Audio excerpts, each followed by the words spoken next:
Moraï Verabotaï, à l'occasion de Tisha B'Av, on remerciera le site de Torah Box pour cette occasion qui donne à différents rabbanim d'intervenir, de préenregistrer différents shiurim pour que nos coreligionnaires, en ce jour de jeûne, puissent étudier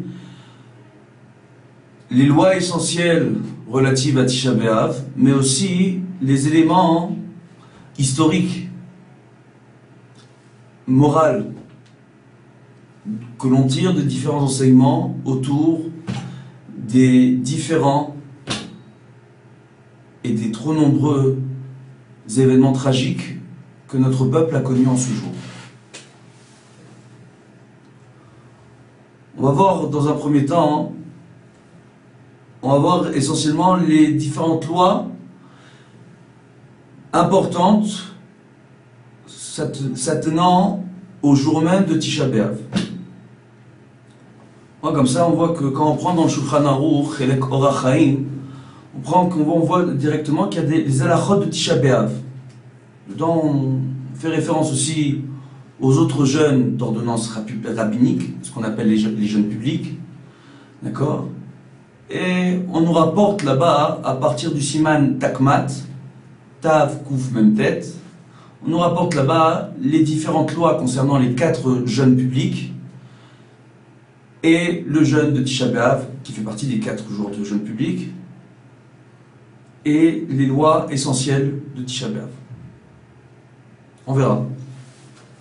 Premièrement, on voit que dans le siman Takmat, dans Shulchan Aruch, on nous rapporte qu'il sera interdit pour un homme, d'accord, de manger, donc il sera obligé de jeûner, et cela durant les 4 jeûnes publics, qui sont le 9 Av, Tisha B'Av, Yud Zayin Betamuz, le 17 Tammuz, Gimel Betishrei, le 3 Tishrei, ou Be'asara Betevet, et le 10 Tevet. D'accord? Donc on voit que ces jeûnes-là, on a une obligation de jeûner. Il y aura une différence entre le jeûne du 17 Tammuz, du 3 Tishri et du 10 Tevet, et le jeûne de Tisha B'Av. On voit qu'en réalité, le jeûne de Tisha B'Av, c'est un jeûne qui est d'ordonnance rabbinique, au même titre que les 3 autres jeûnes précédemment énumérés, mais qui a une importance beaucoup plus importante et des événements qui ont touché beaucoup plus tragiquement le Ham Israël. Pour essayer de comprendre, on sait très bien qu'au début de Ben Hametzarim, la période entre les 3 défilés, donc c'est une période assez particulière, une période nommée Ben Hametzarim, au nom du verset que nous lisons le jour de Tisha B'Av, dans ce que nous appelons le livre de Lamentation, Megillat Echa, écrit par le prophète Jérémie, Yirmiyahu Hanavi, qui a été écrit à la suite de la destruction du premier temple. Une Megillah qui vient, la Megillah Echa, qui vient nous faire le triste, très triste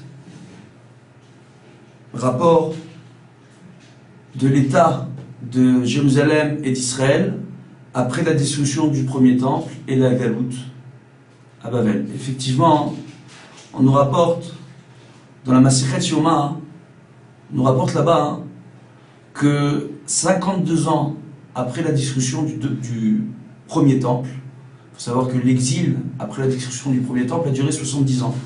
On nous rapporte que pendant 52 ans, la terre d'Israël dans sa globalité n'a plus eu âme qui vive sur le territoire israélien. C'est-à-dire, il n'y avait plus d'oiseaux pour gazouiller, il n'y avait plus d'animaux, nulle part, animaux sauvages, animaux en tout genre, il n'y avait plus rien. Il n'y avait plus de flore, il n'y avait plus de faune, il n'y avait plus rien du tout. Et ce pendant 52 ans. Au bout de 52 ans, la terre a commencé à reprendre vie, vont venir s'installer des peuples étrangers sur la terre d'Israël. Au bout de 70 ans, le Ham Israël, au bout de 70 ans d'exil sur la terre en Babylonie, vont revenir en Eretz Israël pour construire le deuxième temple. on voit, en fait, dans la Meseret Echa, il y a dans le premier chapitre, le 3e verset, que Ligalta Yehuda Meoni, ou Mirov Avoda, I Yashva Vagoim, Lo Matza Manoach Kol Rotfea, Isigwa Ben Ametzarim. On nous rapporte comme ça, on dit que Yehuda, la Malchut Yehuda, le royaume de Yehuda, a été exilé de la terre d'Israël à la suite de la destruction du premier temple. Et ils ont été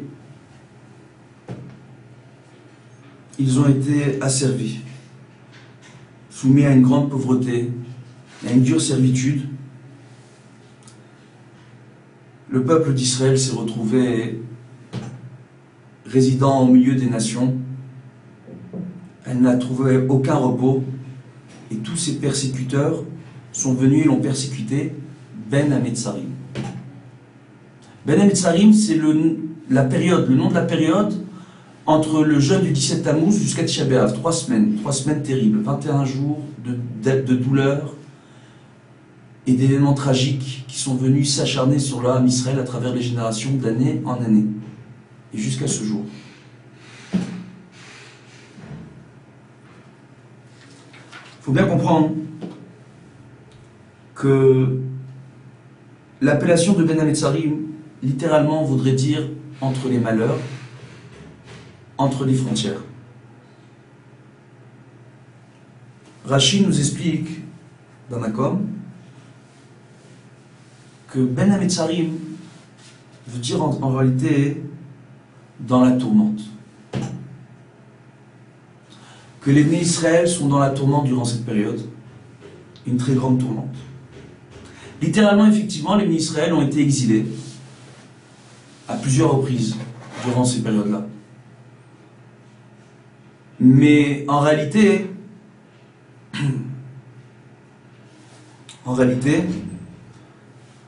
la véritable volonté de la littérature hébraïque aujourd'hui, lorsqu'elle emploie le terme Ben Ametzarim, et la véritable volonté de tous les décisionnaires lorsqu'ils emploient le terme de Ben Ametzarim, ce n'est pas la traduction littérale qui veut dire entre les étroits défilés. Non, pas du tout. Ça ne veut pas dire non plus qu'on est entre deux murailles à l'étroit. C'est-à-dire que vraiment, réellement, ça ne veut pas dire qu'on est entre les frontières, qu'on a été exilé. C'est pourtant le sens littéral ici. Non, ça veut dire tout simplement que les bénis Israël sont dans la tourmente, sont entre eux, dans la période de tous les malheurs. Du fait que sur la période de tous les malheurs, elle est finalisée par le jeûne de Tisha B'Av. Pour en revenir à la question halachique. Du fait que cette période malheureuse, durant laquelle on développera dans un autre cours par la suite qui sera diffusé demain, le lendemain, durant la journée de Tisha B'Av, on voit en réalité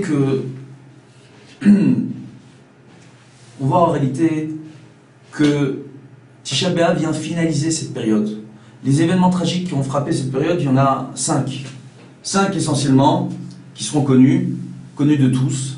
La faute des explorateurs, lorsque nous sommes sortis d'Égypte, que Akadosh Baruch Hu a soumis l'idée à Moshe Rabbeinu en lui disant « Shlach lecha, envoie pour toi, moi j'ai pas besoin d'envoyer des explorateurs. Si les bénis d'Israël ont besoin d'être rassurés sur l'état de la terre que moi je m'apprête à vous donner, tu peux envoyer des explorateurs pour toi et pour calmer le peuple d'Israël. » Les explorateurs seront envoyés, ils seront au chiffre de 12, 10 d'entre eux vont fauter, vont mal parler de la terre. Cette faute terrible sera faite le soir de Tisha B'Av. Tous les bénis d'Israël vont pleurer en se disant que la terre d'Israël est un endroit terrible où venir habiter. De par cette faute grave, Akadosh Baruch Hu a fixé dans le ciel cette date d'un sceau noir, d'un tampon noir. Il a signé une trotémette funeste ce jour-là. Pour quelle raison? Tout simplement, Akadosh Baruch Hu il dit attends, ils pleurent pour rien. Je les ai fait sortir d'Égypte, je leur ai fait connaître des miracles comme très peu de peuples ont vu et ont vécu depuis la création de l'humanité. Je leur ai donné la Torah, je veux leur donner la Terre Sainte. Et ils viennent, ils se plaignent, ils pleurent pour rien. On va leur donner une bonne raison de pleurer à cette date. Par la suite, le même soir, le soir de Tisha B'Av, sera marqué par la destruction du premier temple, par la destruction du deuxième temple, par la suite, par la prise et la destruction de la ville de Bétar, avec le massacre de tous les habitants de la ville le soir de Tisha B'Av, et par la suite, par le roi de Édom à l'époque responsable du massacre de la ville de Bétar, le fameux Turnus Rufus, qui va accomplir une prophétie du prophète Jérémie, disant que Sion sera labouré comme un champ, et effectivement, par la suite, Turnus Rufus va venir labourer la ville de Yerushalayim, va venir labourer toutes les ors de Yerushalayim et du Beth Amikdash, etc. Réellement pour travailler la terre.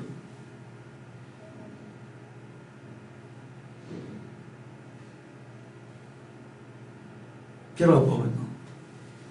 On va voir par la suite qu'il y aura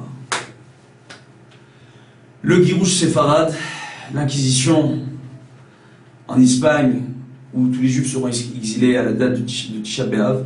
On développera ça dans le cours qui sera diffusé par la suite, durant la journée de Tisha B'Av. On verra le Girouche de Gush Katif, le 9 et le 10 Av. Que Dieu nous protège. Dieu nous protège de tous les malheurs qui ont fait la division et la scission au sein du peuple d'Israël. Qui ont été parfois aussi, et très souvent, la réponse à notre scission et notre division. De ce fait, du fait que Tisha B'Av vienne marquer et vienne conclure cette triste période où on a vu à travers l'histoire bien des événements tragiques pour le Ham Israël qui ont causé notre exil, notre division, la conversion de centaines de milliers de juifs à d'autres religions et à leur disparition totale en tant que juifs de la surface de la terre, au massacre, au pogrom qu'a connu nos peuples, différents massacres, différents pogroms qu'a connu notre peuple à travers cette période tragique de notre histoire. On voit que Chachamim ont dit non, là écoutez, ce jeune, bien qu'il soit d'ordonnance rabbinique, il vient finaliser une période grave qui est retenue principalement pour la destruction du premier et du deuxième temple. De ce fait, ce jeune-là, on lui prête une gravité plus importante qu'aux autres jeunes publics. On va expliquer cela de la façon suivante. Les personnes souffrantes, malades, pour les autres jeunes publics, très facilement, peuvent ne pas jeûner. Si elles viennent à ne pas jeûner durant ces périodes-là, ceux qui veulent pourront jeûner un autre jour à la place de ces jours de jeûne. Ceux qui ne compléteront pas ces jours de jeûne parce qu'ils étaient malades le jour du 3 Tishri, ou du 10 Tevet, ou du 17 Tammuz, ils ne seront pas obligés de compléter ces jours de jeûne. C'est-à-dire de jeûner un autre jour, ou pour ceux pour qui il est difficile de jeûner une journée complète, de jeûner une demi-journée. À savoir que ces trois autres jeûnes-là, on jeûnera à partir du lever du jour jusqu'au coucher du soir. Alors que Yom Tisha B'Av, vu que c'est un jeûne qui a une gravité plus importante, c'est un jeûne pour lequel on jeûnera exactement comme à Kippour, qui est un jeûne d'ordonnance thoraïque, cette fois-ci, le jour de Kippour, que Dieu nous a ordonné pour nous faire pardonner la faute du veau d'or, et toutes nos fautes à travers les générations. On voit quoi? On voit que pour Tisha B'Av, on jeûnera 25 heures. C'est-à-dire 1 heure avant le coucher du soleil, c'est-à-dire à peu près comme si on fait rentrer Shabbat, c'est-à-dire, excusez-moi, 1 heure avant la sortie des étoiles, d'accord, pas du coucher du soleil, après une demi-heure avant le coucher du soleil. Et par la suite, en tout cas pour Israël, et par la suite, on le fera sortir ce jeûne à la sortie des étoiles. Tisha B'Av. De ce fait, à l'inverse des autres jours de jeûne, une femme qui allaite, une femme qui a accouché dans les 30 jours, un homme qui serait un petit peu souffrant auront besoin de prendre conseil avec un médecin qui est la crainte du ciel pour voir s'ils ont besoin de jeûner ou non, ou s'ils auraient besoin au minimum de devoir boire. S'ils n'ont pas pris conseil avec un médecin, il leur sera difficile de décider si oui ou non ils peuvent jeûner ou non. D'accord? Ce jour-là. On voit quoi? On voit donc que tout le monde devra jeûner le jour de Tisha B'Av, sauf réellement les personnes qui seront réellement souffrantes à Tisha B'Av ou qui ont été souffrantes dans les jours précédents Tisha B'Av et pour lesquelles on peut venir à craindre pour leur santé s'ils se forcent à jeûner pour Tisha B'Av. Mais dans tous les cas, ceux qui ne jeûnent pas à Tisha B'Av devront et seront obligés de jeûner un autre jour, 25 heures exactement comme à Tisha B'Av, pour compléter le jour du Tisha B'Av durant l'année. C'est-à-dire si je jeûne pas à Tisha B'Av, mais que je me sens pas mieux jusqu'à un mois plus tard Tisha B'Av, un mois plus tard il faudra que je jeûne 25 heures exactement comme à Tisha B'Av. Pour les personnes pour qui il sera compliqué de jeûner 25 heures, qu'ils divisent ça en 2 jours, d'accord, qui jeûnent 10 heures un jour, 15 heures un autre jour, pour arriver réellement de suite, pour arriver à compléter le jeûne de Tisha B'Av. Ce sera une véritable obligation. Donc, qu'est-ce qu'on comprend ici? Et on nous parle de qui? On nous parle que réellement, même les femmes qui sont enceintes, et même les femmes qui sont en train d'allaiter, qui sont dans les 24 mois après l'accouchement, qui sont en train d'allaiter. D'accord? On voit quoi? On voit que si dans le cas où elles n'ont pas réellement de gêne, on va nous dire que réellement, elles pourraient ne pas jeûner, d'accord, à tous les autres jours de jeûne public. Cependant, à Tisha B'Av, elles devront être mahmirot. Si elles se sentent bien et qu'elles peuvent jeûner, elles devront jeûner. Elles devront jeûner. C'est qu'au cas où elles se sentent mal, qu'elles pourraient couper leur jeûne. Maintenant, il y aura une différence entre Tisha B'Av et Kippour. À Kippour, une personne qui se sentira mal ne pourra pas manger, d'accord, devra consommer une certaine quantité de nourriture. Elles ne seront pas limitées, les personnes qui devront couper leur jeûne en cas de malaise, par une certaine quantité de nourriture au moment où elles couperont leur jeûne, le jour de Tisha B'Av. C'est quelque chose d'important. Et si une personne a coupé son jeûne au bout de 10 heures, elle devra compléter par la suite les heures lui manquant, jusqu'à la fin du jeûne. Donc une personne qui a jeûné durant 10 heures, au bout de 10 heures, elle se sent mal, il lui reste 15 heures de jeûne, elle devra, à une autre période, compléter ces 15 heures de jeûne lui manquant un autre jour lorsqu'elle se sentira mieux. Donc ce sont des points qui sont importants. De la même façon, les gens qui se sentent mal, qui sont malades, qui ont vu des médecins, parfois il faut faire attention, il y a des personnes qui peuvent avoir des problèmes d'intestin. Maintenant, elles peuvent ne pas manger, mais elles devront boire. Si elles boivent, on considérera que, et qu'elles ne mangent pas, on considérera que c'est comme si qu'elles ont jeûné. Ça, c'est les halachot qui sont importantes pour ceux qui peuvent et ceux qui ne peuvent pas jeûner, et qui auront tous l'obligation de devoir compléter leur jeûne. On voit quoi? On voit qu'à Tisha B'Av, il y aura différentes interdictions, afflictions, d'accord? On rajoutera. Il sera interdit de se doucher, de se laver les mains. Lorsqu'on fera Netilat le matin, et à chaque fois qu'on sortira les toilettes au moment de faire Netilat, on devra se laver que les premières phalanges des doigts. Donc pour arriver à nettoyer les premières phalanges de ses doigts avec un kéli au moment de Netilat, au moment de l'ablution des mains, la technique est de plier les doigts exactement comme je me suis en train de le faire, pour avoir plus ou moins au même niveau les phalanges du pouce et les phalanges des doigts, vu que le pouce, on ne va pas vous l'apprendre, est beaucoup plus court que les autres doigts. D'accord? Donc on plie la main comme ça, et on versera l'eau avec le kéli à ce niveau-là. Sur l'os supérieur, l'eau tombera uniquement sur les phalanges. Même si la main est un peu repliée, d'accord? La main sera ouverte pour que l'eau coule le long des phalanges et n'atteigne pas la main. S'il y a quelques gouttes qui atteignent la main, alors qu'on a fait l'effort de vouloir laver uniquement les phalanges, c'est pas grave. D'accord? Ça c'est premièrement. Deuxièmement, si on vient à se salir les mains durant Tisha B'Av, d'accord, avec quelque chose de malodorant, avec quelque chose de vraiment sale, on devra se laver les mains à l'endroit même si c'est la paume des mains, même si c'est sur le bras, d'accord? On devra se laver l'endroit, si besoin même avec du savon, si l'eau ne suffit pas. D'accord? Il ne s'agit pas ici de se laver pour le plaisir et pour sentir bon, mais c'est réellement parce qu'on est vraiment dérangé, que ça peut être dérangeant pour pouvoir faire parfois une bracha, et même la prière, si on a des éléments qui sentent mauvais sur nos mains. Il est interdit de faire une bracha ou de faire une prière si nos mains sont sales et avec quelque chose de malodorant en plus. Donc on devra se laver les mains, d'accord, si on est gêné de cela. Donc ça, ce sont des halachot qui sont importantes, et ce sont les principales interdictions qu'on a à Tisha B'Av. Mis à part ça, il y a une autre interdiction, on n'aura pas le droit à l'intimité conjugale, ce qui veut dire que les couples mariés le soir de Tisha B'Av devront séparer le lit conjugal, ne pas dormir, s'ils n'ont pas un lit qui se sépare, ne pas dormir dans le même lit. Le soir de Tisha B'Av, les maris et femmes, et bien sûr, tout rapport conjugal sera prohibé le soir de Tisha B'Av. Cependant, au regard de la loi, on verra bien que le mari et la femme n'auront pas le droit à l'intimité durant Tisha B'Av, n'auront pas le droit de dormir ensemble, ils pourront se passer des objets durant Tisha B'Av si la femme n'est pas dans sa période de Nida, si la femme est autorisée à son mari et qu'elle n'est pas dans sa période de menstruation.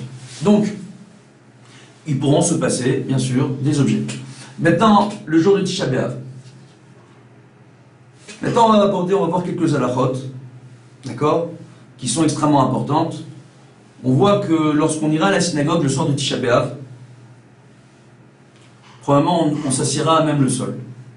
Au maximum, le plus proche du sol possible, sur une serviette, d'accord, un bout de tissu, un petit coussin, maximum sur un petit tabouret qui ne sera pas plus haut que 8 cm.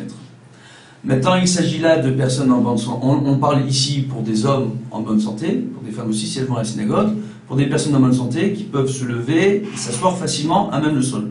S'il s'agit de personnes âgées ou de personnes qui sont diminuées physiquement et qui auront du mal à s'asseoir à même le sol, pour qui il sera extrêmement difficile, voire que ça peut mettre en péril leur santé s'ils viennent à s'asseoir à même le sol au moment de se relever, d'accord, elles pourront s'asseoir à même une chaise tout à fait durant tout Tisha B'Av. Le soir de Tisha B'Av, il est recommandé de prendre son matelas et de dormir à même le sol, pour ceux qui peuvent.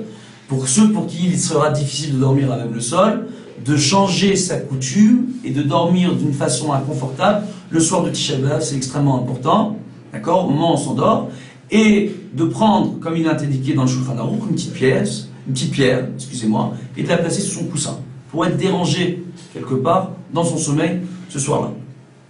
D'accord? Donc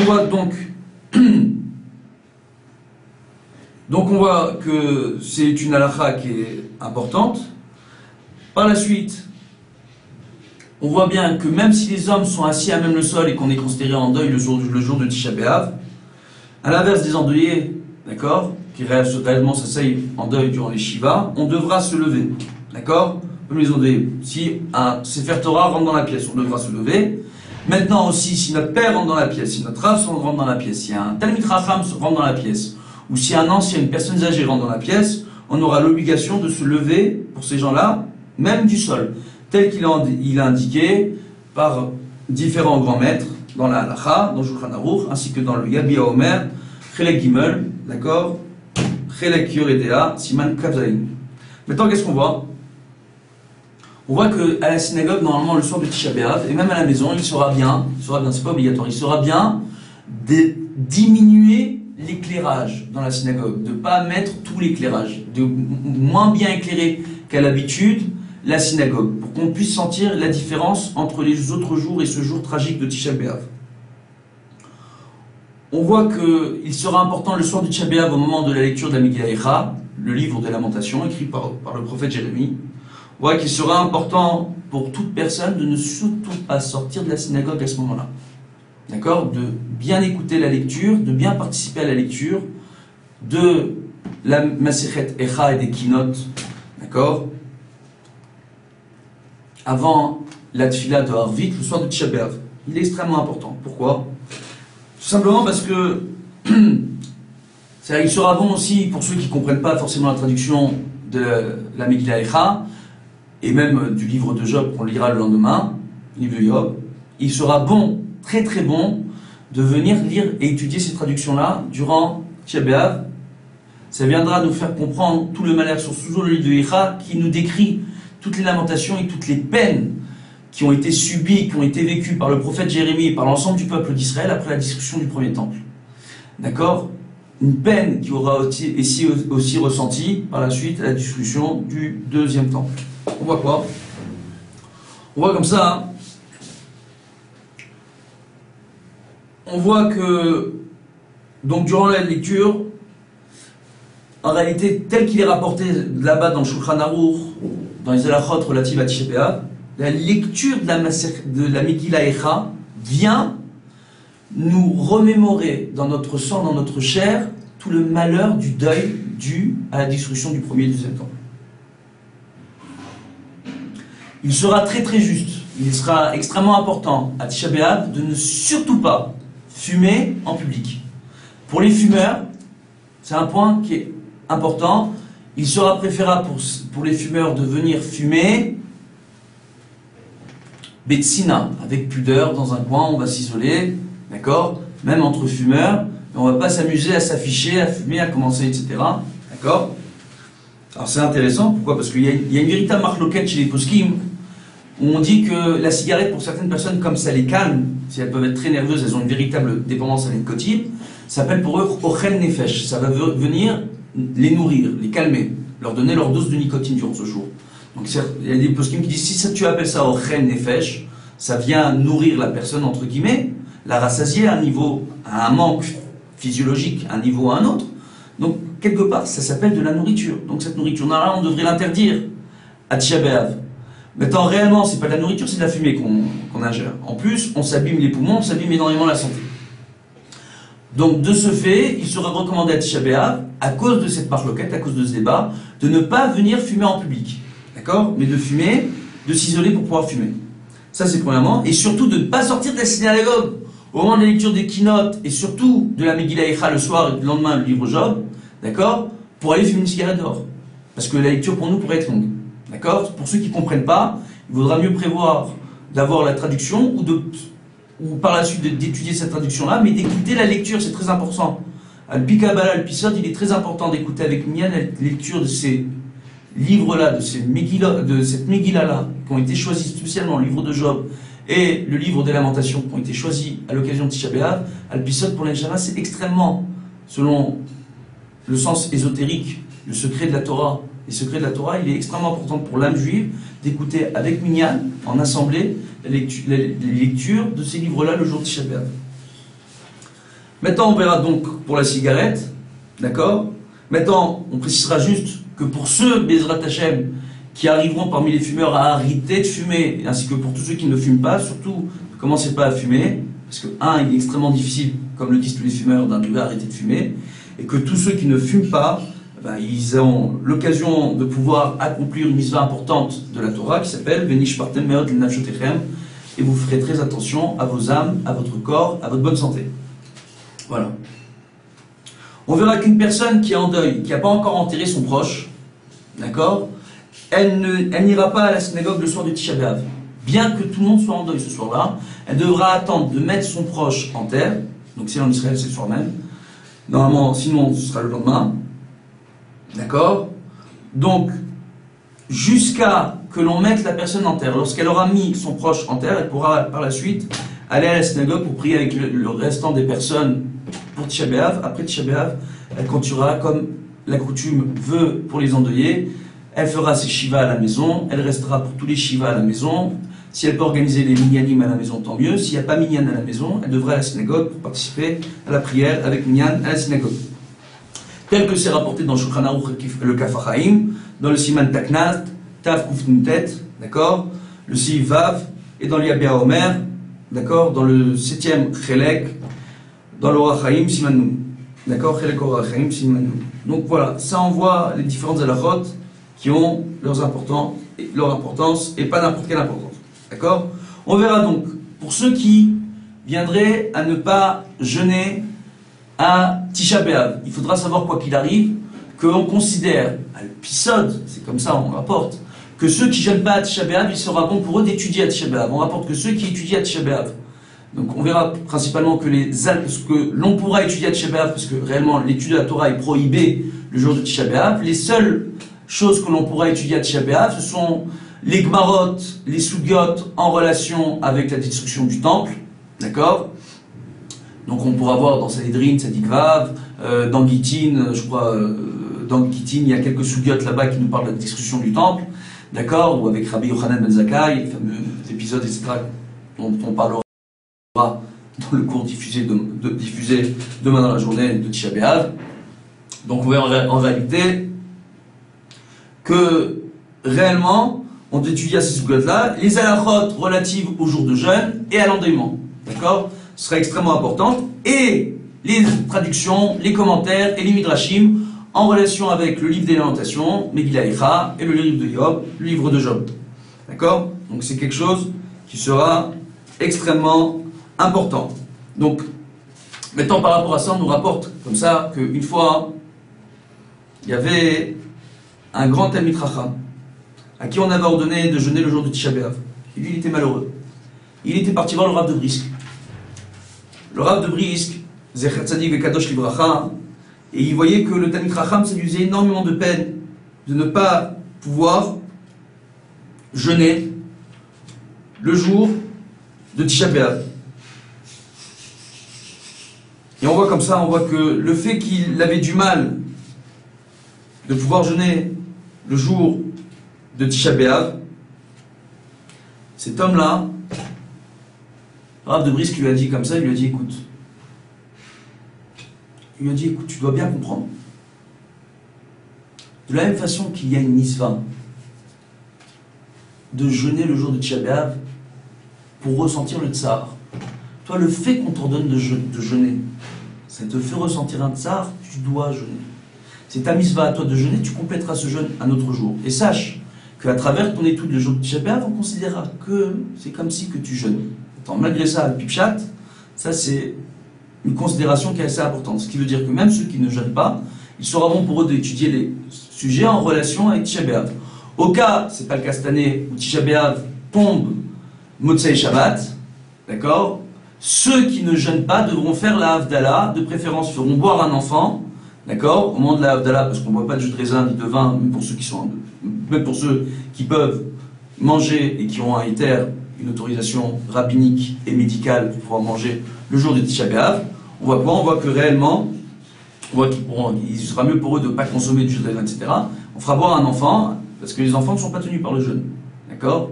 Maintenant, qu'est-ce qu'on voit? On voit qu'en réalité, donc on parle d'enfants en dessous de l'âge de la bar mitzvah ou de la bat mitzvah. Maintenant, on voit quoi? On voit en réalité que s'il n'y a pas d'enfant, la personne devra elle-même boire. D'accord? Motzei Shabbat, au moment, d'accord, juste avant de pouvoir consommer, de manger quoi que ce soit à Tisha B'Av. Maintenant, pour ceux qui mangent à Tisha B'Av, c'est le dernier point, j'avais oublié de préciser pour ceux qui mangeaient, ils ne devront pas manger des sucreries, des choses sucrées, des choses qui leur font plaisir. Ils devront manger réellement des plats dont ils ont besoin pour bien se sentir. Donc, on ne va pas, entre guillemets, faire un festin le jour de Tisha B'Av ou consommer des sucreries. Il sera bon aussi ce jour-là pour les enfants, d'accord, s'ils ont la mesure de pouvoir le comprendre, de ne pas leur donner de sucreries, de leur donner essentiellement ce dont ils ont besoin de consommer le jour de Tisha B'Av, d'éviter de leur donner des jus sucrés, etc., ou des confiseries, si on peut le faire. Si c'est trop dur pour les enfants, surtout s'ils sont petits, alors l'idéal c'est qu'ils restent calmes, on pourra leur donner, d'accord, après avoir bien sûr essayé de ne pas leur donner. D'accord? Donc voilà. Donc ça c'est des points qui sont assez importants. On voit encore que lorsqu'on va terminer de prier, après qu'on aura fait le mincha, qu'on aura fait les keynotes à la synagogue, qu'on aura fait vite, alors il y a des points qui sont extrêmement importants et des halachot auxquels on devra se tenir durant tout Tisha B'Av. Quels sont-ils? On voit que durant Tisha B'Av, tel qu'il est rappelé dans le Shulchan Aruch, dans le Siman Taknad, Kaf Dalet, d'accord, Silif Kaf, là-bas, on voit comme ça, on voit que, et dans le Kaf HaChaim aussi, ainsi que dans le Torah de Moadim, Hamoud Ain Resh, on nous rapporte que on ne devra pas saluer son prochain le jour de Tisha B'Av. D'accord? Donc, et de la même façon, le matin, on ne dira pas Boker Tov, on ne dira pas Erev Tov, bonsoir, bonjour, etc. Bien sûr, entre juifs de la communauté, entre membres de la communauté, je veux dire, entre coreligionnaires. C'est-à-dire, si notre voisin non-juif, on vient le croiser et qu'il nous dit bonjour, il faudra lui répondre à Tisha B'Av. D'accord? Pour ne pas venir, faire du Chilul Hashem. Maintenant, entre nous, membres de la communauté, on ne se saluera pas. D'accord? S'il vient un membre de la communauté nous saluer et apparemment il est ignorant des lois concernant Tisha B'Av et qui ne sait pas qu'on ne doit pas se saluer, si c'est quelqu'un qu'on ne connaît pas bien et qui risque de se vexer si on lui répond pas, alors on lui répondra d'une façon assez triste, shalom, shalom, de façon assez triste, d'accord, ou assez sérieuse. Si on pourra répondre à son salut, bonjour, bonsoir, etc. Sur le modèle de ce qu'il nous a dit. Maintenant, si c'est une personne qui est assez proche et qu'on sait qu'elle ne risque pas de se vexer, on essaiera de lui expliquer la loi concernant Tisha B'Av, où on n'a pas le droit de se saluer pour mieux ressentir le malheur, d'accord, du Klal Israël, la destruction du premier et du deuxième temple, et surtout le malheur de la Shrina qui, depuis la destruction du temple, la Shrina est en galoute avec nous et n'a plus de lieu, la présence divine n'a plus de lieu dans ce monde où résider. Bien sûr, elle est présente partout, mais elle n'a plus de grands bâtiments à Yerushalayim où elle résidait réellement. On développera ce point-là qui n'est pas qu'un point géopolitique ou géostratégique ou géographique, d'accord, pour la Shrina, mais un point beaucoup plus spirituel qu'on ne le pense, dans le deuxième cours qui sera diffusé par la suite sur Torah Box. Donc on verra aussi que lorsqu'on rentrera à la maison, ainsi qu'à la synagogue, on devra éviter de prendre dans ses bras un enfant, d'accord, et surtout si on rentre à la maison, de prendre trop longtemps dans ses bras un petit bébé tout mignon qui viendra gazouiller et avec qui on viendra forcément, on risquera forcément à venir s'amuser et oublier la destruction du temple. Bien sûr, on devra s'occuper des enfants, être à leur attention, être tout à fait attentif, de voir s'ils sont un petit peu tristes, les rassurer, leur remonter le moral, jouer un petit peu avec eux, mais ne pas s'oublier dans le jeu avec les enfants et avec les bébés le jour de Tisha B'Av. D'accord? C'est quelque chose qui est assez important, tel que nous le rapporte le Pélé Yoetz, d'accord, sur les lois concernant le Tisha B'Av, ou le Shoot Hydra Tiferet, d'accord, ou encore dans Piskei Teshuvot, Amoud Kuf Tetvav. On voit comme ça, hein. Donc on a bien dit qu'à Tisha B'Av il sera interdit d'étudier, qu'on pourra étudier uniquement ce qui sera en relation, donc les lois avec les traductions et les commentaires du livre de Iyov, du livre de Icha, d'accord, avec les commentateurs, et de voir tous les points négatifs qui sont développés dans le livre de Jérémie, d'accord, ou encore d'étudier les lois concernant Tisha B'Av, les lois de l'endément, et ça, tout ça, c'est bien sûr, tout ça nous est dicté par le Shulchan Aruch dans le Siman Taknad, Tav Kuf Nun Dalet, dans la Gemara là-bas, d'accord, Siman Aleph. Donc on voit comme ça, on voit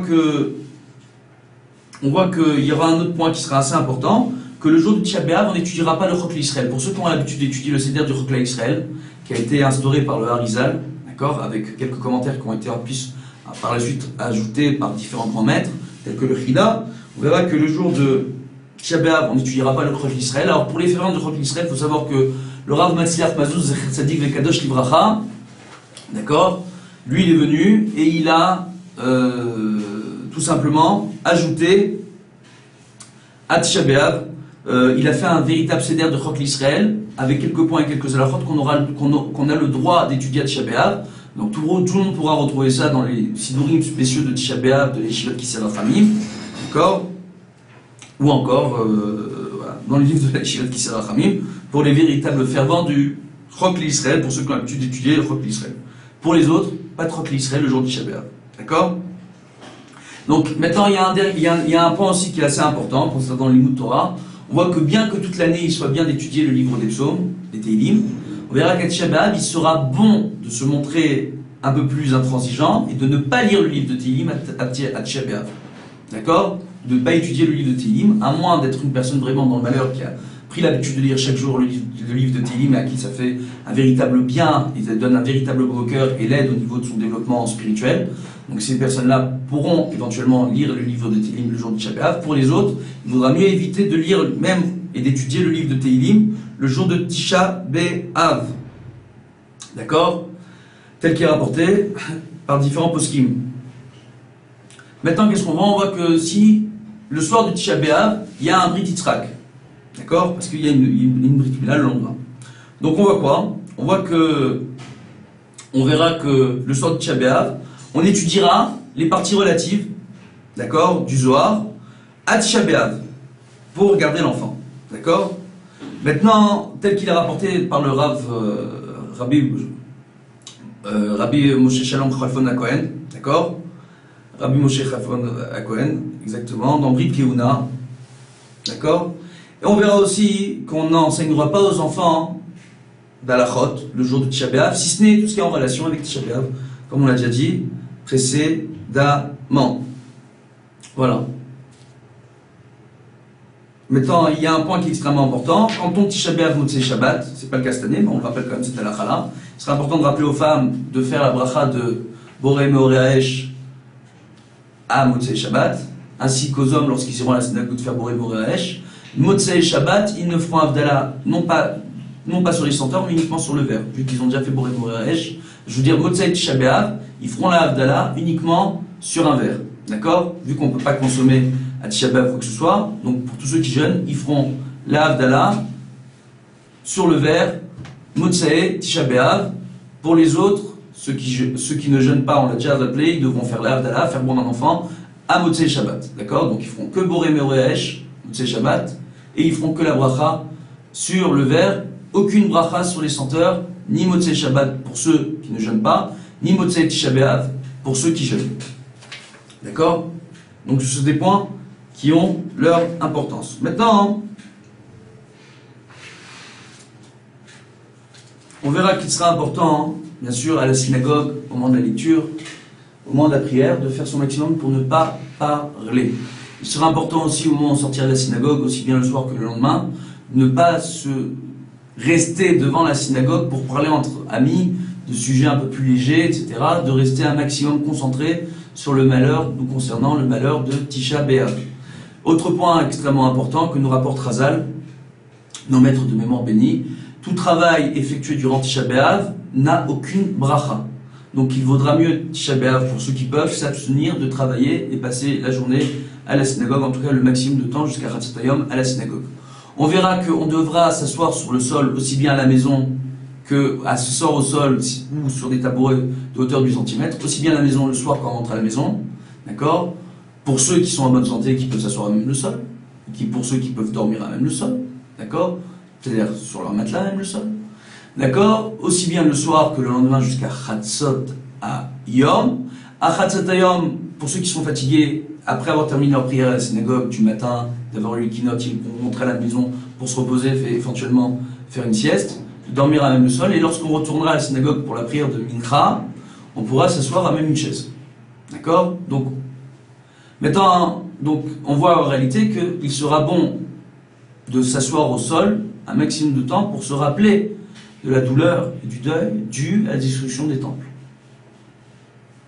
On verra un point qui est assez intéressant. Pour les personnes qui auront besoin de prendre les transports en commun pour se rendre à la synagogue, ou à tout autre endroit, avant Chatzot Hayom, avant la mi-journée, donc il sera mieux pour eux de se tenir debout et de ne pas devoir s'asseoir, parce qu'ils ne vont pas s'asseoir dans les transports en commun, à même le sol, dans le train, dans le bus, d'accord? Donc il vaudra mieux pour eux rester debout. Les personnes qui doivent utiliser des véhicules de transport privés, tels que des voitures, auront sur quoi se reposer pour s'asseoir sur le siège à même la voiture. Maintenant, toute personne voyageant en transport en commun et n'ayant pas une très bonne santé ou étant avancée dans l'âge et pour qui il serait fatigant de rester debout durant le trajet dans le bus ou dans le train, auront sur quoi se reposer aussi pour s'asseoir. D'accord? Si elles ne peuvent pas s'asseoir même le sol dans les transports en commun. D'accord? Pour pas trop se faire remarquer. Donc, c'est des points qui sont importants. Maintenant, pour le lendemain matin, on voit comme ça, on voit qu'au moment de la tefila, alors il y a une marloquette qui divise. À Tisha B'Av, comme chaque année, il y a les kabbalistes d'un côté, ceux qui suivent le sens strict de la loi juive. On voit que selon le Shulchan Aruch, et tel que c'est la coutume dans la majeure partie des communautés ashkénazes, ainsi que dans la majeure partie des communautés d'Afrique du Nord, on ne met pas les tefilines à la tefila de Shacharit, on mettra les tefilines à la tefila de Mincha. D'accord? Tefila de Shacharit, justement, pourquoi? Parce qu'on dit que pour nous, c'est un hot kavod, c'est un signe pour nous de kavod et une couronne pour nous les tefilines, et on doit s'enlever ce signe-là en souvenir de la destruction du temple, d'accord? De ne pas mettre les tefilines le matin, mais l'après-midi. Maintenant, beaucoup de poskim, il y a un très grand débat ce niveau-là, qui disent non. Quoi qu'il arrive, il y a une mitzvah le matin de mettre les tefilines. La mitzvah de la Torah, c'est de mettre les tefilines le matin et de faire Kriyat Shema avec les tefilines le matin. Si tu viens et tu mets tes tefilines à Mincha, alors il y a des poskim qui disent que quoi qu'il arrive, lorsque tu mettras tes tefilines à Mincha, tu refais Kriyat Shema. Maintenant, c'est après le Zman du matin, limite de Kriyat Shema, au moment de Mincha où on met les tefilines. Et d'autres qui disent non. Le matin avant d'aller à la synagogue, Betsina à la maison, tu mettras tes tefilines, d'accord? Tu feras Shema Israël avec les tefilines. Après, tu enlèveras les tefilines. Beaucoup de poskim faisaient comme ça, en réalité. Laissez les tefilines à la maison. Après, allez à la synagogue faire la prière sans les tefilines.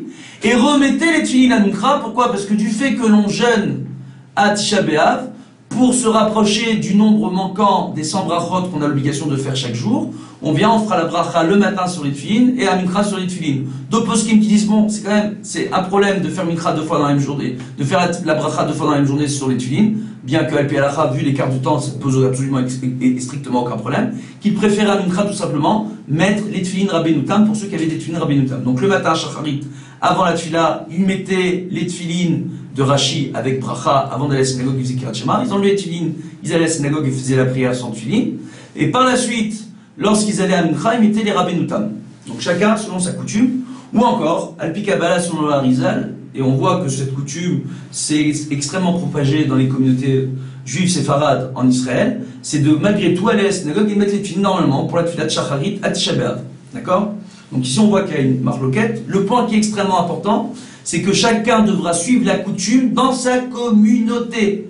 Quelqu'un qui est dans une communauté où on a pour habitude de suivre le Shulchan Aruch et de ne pas mettre les tefilines à Shacharit, s'il a un doute et que ça le dérange, il pourra mettre les tefilines chez lui le matin à Shacharit avec bracha et après il le remettra à Mincha, d'accord, mais il les enlèvera, il mettra avec bracha, il fera Shema Israël, il les enlèvera, il ira à la synagogue, il fera sa tefila comme tout le monde, sans les tefilines à la synagogue, d'accord, sans venir se vanter auprès des autres pour leur dire, moi j'ai mis les tefilines, j'ai fait Shema Israël, parce que bien sûr les autres, bien que certains pensent que ce soit une erreur de procéder ainsi, ils auront sur quoi se reposer, puisqu'ils se reposent sur le Shulchan Aruch, réellement.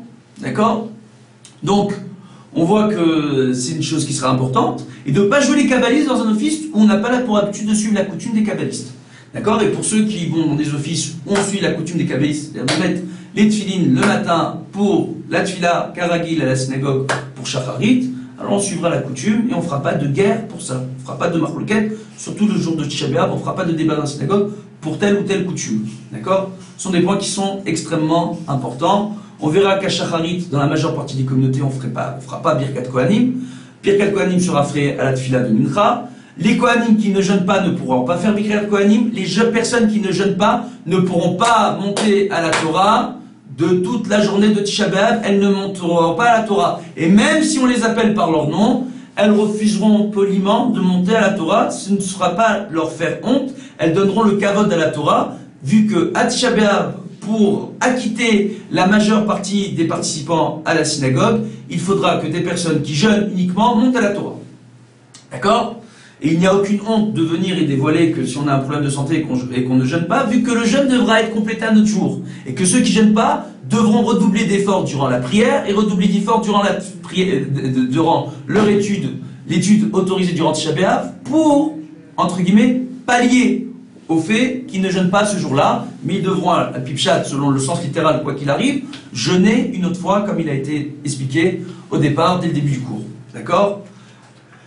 Donc on voit aussi un point qui est extrêmement important, que j'ai oublié de rappeler au départ, que le jour de Tisha B'Av, bien sûr, on ne portera pas de chaussures en cuir. On mettra des chaussures en toile, pour ne pas mettre des chaussures. Les chaussures en cuir sont considérées comme étant des chaussures dans lesquelles on est extrêmement à l'aise. Alors chaque année, il y a bien sûr la même question, des gens qui me disent, mais attendez, aujourd'hui il y a des chaussures de sport, qui sont extrêmement confortables, ou des chaussures orthopédiques qui sont extrêmement confortables, qui sont totalement en toile avec des semelles en plastique. Donc qui ne posent aucun problème à Al Pi Halacha.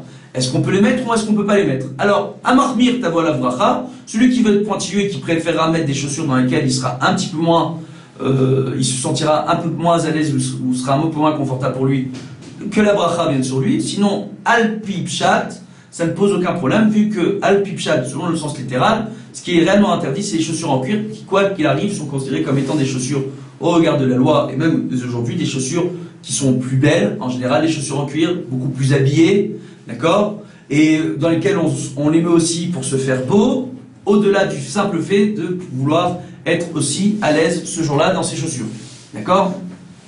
Donc, on voit que, réellement, ce sont là tous les points qui seront extrêmement importants. Maintenant, effectivement, on aura pour coutume, Motzei Tisha B'Av, de faire Kiddush Alevana, d'accord, dès la sortie, donc la bracha, la bénédiction sur la nouvelle lune, dès la sortie de Tisha B'Av, tous ensemble, dès qu'on sort de la synagogue, Be'ezrat Hashem, avec l'aide de Dieu, dès qu'on aura terminé le jeûne, voilà, Shi'et Tzom Kam Likulam, qu'on ait le mérite de voir le Beth Amikdash reconstruit, sans besoin de guerre, d'aucun combat, sans que le sang n'ait besoin d'être coulé, à travers l'ardoute de l'ensemble de l'humanité, et que la véritable délivrance se fasse, non seulement pour le Ham Israël, mais l'ensemble de l'humanité. Amen. Kenny Ratson, Tzomkal à tous.